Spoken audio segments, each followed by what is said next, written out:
money bail system exacerbates poverty. The money bail system is a punitive arm of our criminal justice system that's not rooted in public safety, but in affluence. Let me explain.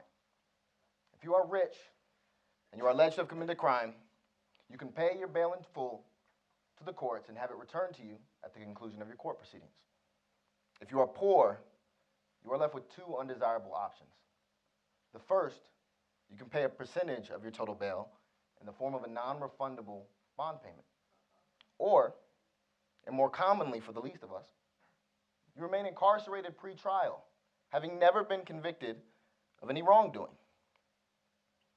As a lead researcher on the $1 Million Hoods Project here at UCLA, and a student in the School of Public Policy, I recently had a chance to look at bail in a way that had never been done before in Los Angeles.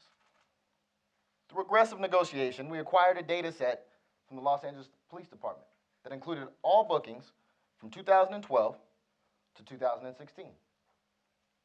Using this data, we totaled how much bail was levied in the city of Los Angeles from that time frame. It was $19.4 billion, or as we call it, the price of freedom. We then thought it was important to map where this money was being extracted from the community and where it was being levied. And so we mapped it by zip code. We mapped it by neighborhood. And I'm a policy student, so I mapped it by council district. And what we found was shocking. Council districts 8 and 9 are the council districts with the highest unemployment rates in the city of Los Angeles, and they are also the council districts where the most bail was levied. Coincidentally, they are also our blackest and brownest communities.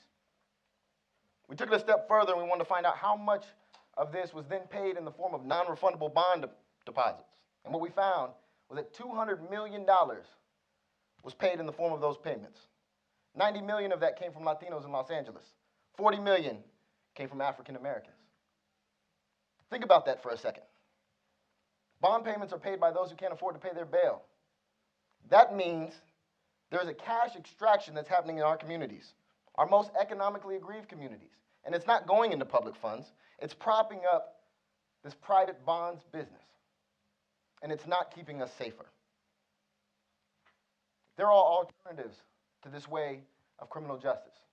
6 states have done away with money bail. A county here in California has done away with it. Only the Philippines practices bail the way that we do it.